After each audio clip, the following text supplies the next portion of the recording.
What's going on, everybody? Psych Perspectives, giofvcks here. I'm actually typing up some notes. This is gonna be a work video as I talk. This is before I clock into my actual job. This is my passion work, if you get where I'm going. But I just want to talk about a few things real quick. Number one, find your passion. I'm going to title this video, Find Your Passion. And I'm saying this because finding your passion will, in my opinion, will ultimately lead to your happiness. Because I've been working with an individual for 3 years now. And we have been working diligently on this. And I'm going to go on and speak it into existence. We've been working in the cannabis, marijuana industry, community, activism, politics, the whole 9 yards. We've been doing this for 3 years. Things have been difficult, have been hard, have been an uphill battle. We've had some wins, we had some victories, we had some celebrations, some success, and we've had some loss. You know, we've had some bad things happen, money loss, etc. And we've been doing this for 3 years as of July 31st, 2020. We met up at a friend's basement 3 years ago to basically discuss how we wanted to get involved in the cannabis industry, but from a social justice, equity, and group economics standpoint, right? Because we recognize a lot of people that are Black and brown, people of color, lower income, women, etc., have been locked up, you know, and especially when you look at Black and brown communities, have been locked up, have been arrested, have been abused, you know, have gotten long, lengthy prison sentences for non-violent drug offenses. And one of those being possessions of marijuana, a controlled substance, because it is illegal federally. It's illegal federally. But individual states such as Michigan, Oregon, Washington, California, Colorado, have made, and there's more states, Florida, have made states where they're medicinal. And then some states like California, Michigan, Colorado, it's medicinal and recreational. Now, I worked hard with countless, thousands, millions of others people to get Michigan rec. All right. And I had been working behind the scenes, you know, for quite some time. Like I said, those who have been following me for a while or know me personally know politics, policy, social justice, activism, organizing work. That's like a part of my passion, right? So we know our communities have been targeted and destroyed by the war on drugs, racism, you know, classism, etc. And getting into the medical marijuana and the recreational marijuana cannabis industry for our group has been highly on social justice, equity, and then group economics, because we quickly realized, okay, we don't have the capital individually. We don't have all of the talents and skills individually. But if we come together, we have the capital. We come together, we have the skills and talents. We have the opportunity to change not only our individual lives, but collectively each other's lives, and then our families, our friends, our communities. So we're looking at it from that angle. Here we are 3 years later, and things have progressed. We have stayed consistent, but speaking on a personal accountability, I could do a hell of a lot more and should be doing a hell of a lot more. And now I'm really taking that initiative, you know, and we had a meeting, and I'm old school.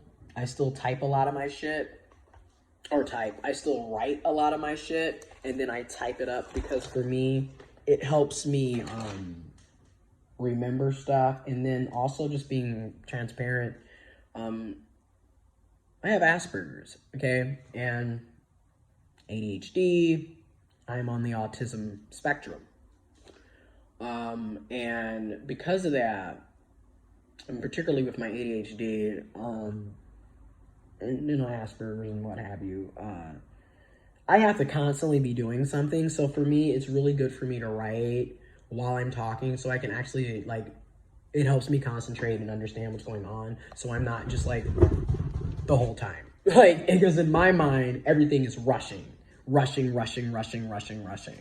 is another reason why I'm a big advocate for marijuana, because for me, marijuana allows me to calm down, it allows me to relax. It pretty much puts my mind on the mind of an atypical person, like, because I'm neurodivergent, right?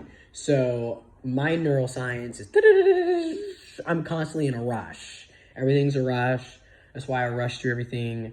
But then at the same time, I'll procrastinate at the same time. So it's just very strange. But anyways, and like, if you haven't noticed, when I do my videos, I can get off on tangents because, again, my attention just flies everywhere. So that makes it very difficult at times to get things. That's why I have to write everything down. But anyways, we've been working on this, so I'm getting dead serious. I'm making a schedule. I'm dedicating like 5 to 15 hours a week to this now, because I'm recognizing, like, hey, I have to get more disciplined and serious about this shit. So that's what I'm doing right now. I'm typing these notes.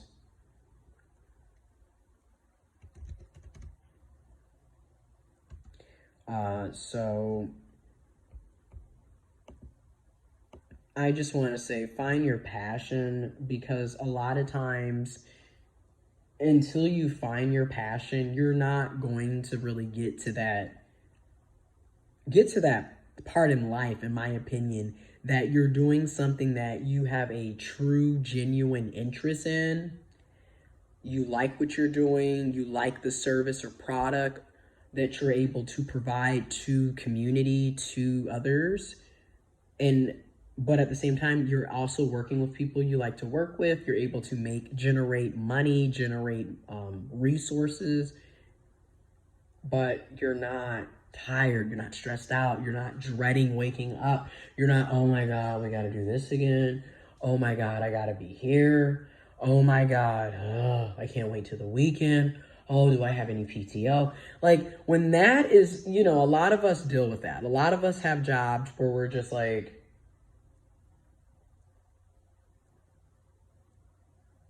this is clearly not your passion, right? It's clearly not your passion. It's clearly not something that you're interested in doing.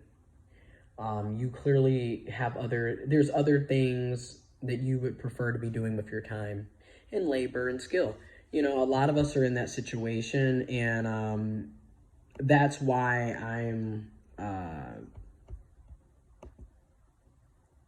it's less talk, more doing, essentially. I'm realizing, once we had this meeting this past Sunday, the conversation we had, like, we all were just like, yeah, I'm tired of paycheck to paycheck living. I'm tired of working for someone else and making them richer and them wealthier, and they're not even appreciative of our work, our labor, our time, our lives. Like, they don't really care. And like, I think people try to care, and there are people at these places that genuinely do care, but they're not in the positions to make the big changes, right? And it's like, okay, so either we need to all come together and make the changes together so we can have better lives, or, because you can do both, or do something else. We need to be still encouraging entrepreneurship, group economics, Ujamaa, which is group economics, socialism, collectivism, working, pooling our money and resources together so we can create better lives for ourselves, our families, our friends, our communities, right? The world at large, hopefully. So I think a lot of us are kind of going through that. And when we had that meeting, it really hit me like, bro, you need to get your shit together. You need to stop talking and fucking start doing, you know? So that's what I'm doing right now. I'm typing up the notes so I can send them off into a group. And then these are just some tips and hints too for other people, because that's another thing. Share information. Share resources. Stop being stingy. You are not going to get through life by yourself. It's damn near impossible, and it pretty much is impossible. We're here to help each other.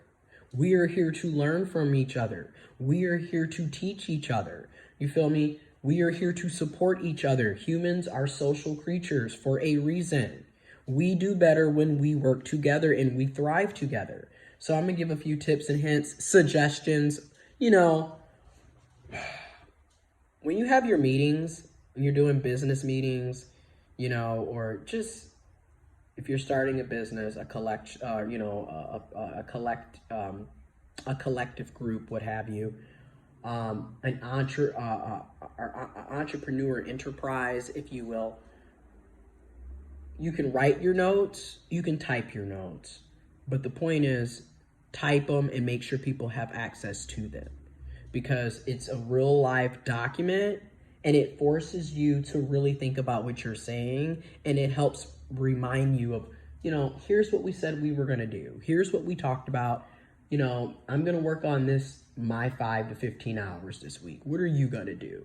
Because what happens is it's so easy to get sidetracked or lose train of thought or just simply forget, because life happens. And that's why your notes need to be there, right? So that's just something I wanted to throw out. You don't have to take my advice, my suggestions, but it's something, right? So anyways, I'm about to get to typing this all up, take my shower, clock into work, get her done. I hope y'all have a good day and y'all be safe out here. Wear your mask. And thank you to everybody that voted. Thank you to everybody that had already voted. Thank you to people that didn't vote, because again, people are going to do what they want to do. Thank you to the people that are going to be on the front lines protesting and demanding justice. Thank you to those of you who are going to use your money to support positive change, to boycott bad places that don't support positive change. We all have different roles in this, So thank you for being here. Love, peace, blessings, positive energy, and positive affirmations to everybody. Wear your mask, wash your hands, disinfect, stay 6 feet apart. I'm out.